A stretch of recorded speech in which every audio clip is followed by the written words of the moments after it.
So greetings and welcome back to my backyard. This is the Wild Treasures of an Outdoorsman YouTube channel, and my name is Peter Updike. And I have here, tucked away in the cover as it should be, a brand new 3D target. I went down to the Sportsman's Warehouse this morning and picked this one up. It was on sale. I paid just over $200 for it, and I thought that was a pretty good deal. Man, what a rack that thing's got, right? Look at that. Anyway, I want to kick off our summertime series of how to become a better bow hunter.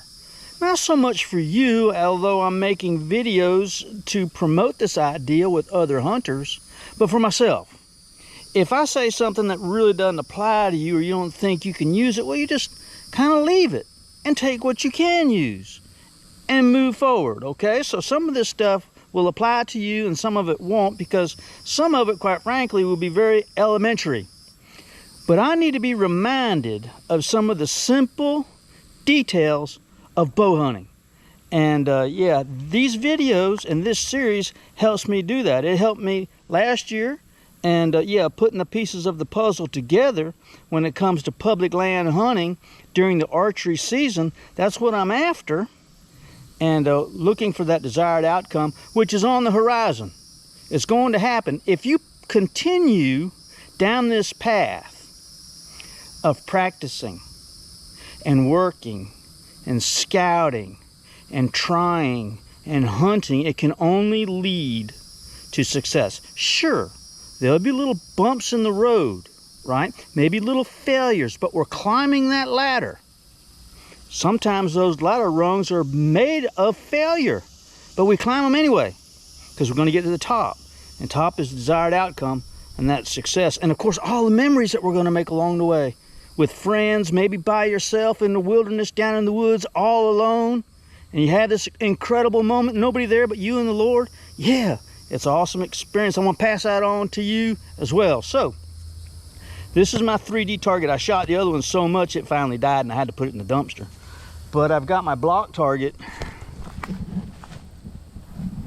that I've been shooting at, and yeah, just trying to stay tuned up for the summertime. Summertime's here now, and I want to use a 3D target. Why is it so important to use a 3D target? It is training my mind and my eye for what I'll see when that moment comes.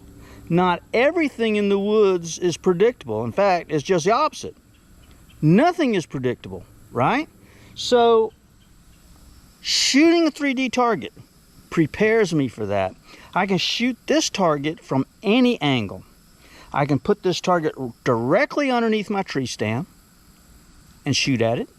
I can put this target quartering away, shooting at it, going away, maybe not shooting at it, right? Waiting for it to turn and give me an opportunity. And of course, broadside, if you'd be so lucky to get a broadside shot. But I'm going to share with you my thoughts on the 3D target. My thoughts on the 3D target go something like this: that the industry lays out for you ideas and concepts that may not be in your best interest. Example, kill zone is here and here and here. I don't think so. I don't think this heart is this far back. I think the heart is further forward. Lungs are a little bigger. And the liver, you never ever want to aim for the liver. Why would it be there? This is not a good point of aim. Now, I did look for some blue painter's tape, because I wanted to put a piece of blue painter's tape on the spot that I thought would be the most practical application for hunting. If that deer is standing out there, if you should be so lucky, if that deer would just be standing out there at 20 yards, perfect broadside, like this, my point of aim would obviously be right here. If I can put a three-bladed broadhead straight through his heart, he'll be dead in 50 yards. But how often does that happen? Hasn't happened with me very often. The last deer I killed with my bow and arrow was trotting by at 5 yards, and I was, I don't know, 15 feet up. 5 yards, 15 feet up. That's a pretty steep aim downward. Where was my point of aim? It certainly was not right here. If I'd have hit him right there, I probably would have grazed him. It'd look something like this. And that's no good. Instead, my point of aim was in his back, behind his neck. We need to practice such shots. In order to practice such shots, you will need to set up your tree stand and put your 3D target directly under your tree stand and see if you can pull off that shot. See what it takes. Now, yeah, practice 20 yards, work on your technique, work on your form, but also put practical application to all of your archery target process, okay? So, if I'm in my tree stand and he's 5 yards out, 10 yards out, 20 yards out, 30 yards out, the point of aim changes with every yard added to the distance, okay? Now, what if the deer is quartering away? What then? In other words, the deer's come in, you're in your stand. He picks up something.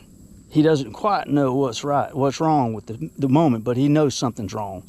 So he turns and begins to leave. This is what you'll see as he's leaving. It makes really no difference how far away he is. If you shoot right here, that's no good. So your point of aim has to be quartering away. I hate to say it, but it's through the guts, in the back door, behind the rib cage, and into the vitals. That will kill a deer quicker than anything. That's your classic quartering away shot. This is what 3D targets will teach you. Will teach you that the point of aim changes. You're not concerned about getting a bullseye, you're concerned about hitting the kill zone. And hitting the kill zone is, yeah, that's the whole name of the game. And in a world of where we don't get any, not very often we get second chances, right? We're in a world where we don't get too many second chances. But yeah, I wanted to pass that along to you. I wanted to share my thoughts on practical application. Again, we are going to be studying and talking about becoming a better bow hunter. Some of the topics that we're going to cover are your arrow setup, your bow setup, black bears, rattlesnakes, public land access, where to go, when to go, the weather, on and on and on it goes. The topics are endless. But yeah, how to deal hunting in bear country. Yeah, we have a lot of bears here in Central Florida, and I realize some of my subscribers are in places they don't have a lot of bears. But again, that's one of those pieces of information that if you can't use it, I understand, it's okay. Just take what you can use and move on. So, yeah, this is my Glendale 3D target. I like it. I shot that other one about 1,000,000 times. I finally killed it. Had to throw it in the dumpster. So, I'm glad to have this one. I'm looking forward to this summer. I think we're over the peak and now we're on the back side, making our way towards fall. It'll be here before we know it. Time is a-wasting. Let's get started. All right, love you guys. Like and subscribe if you want to. This is the Wild Treasures of an Outdoorsman YouTube channel, where we strive to live the hunting and fishing lifestyle and enjoy all things connected as well. All right, love you guys. See you. Bye.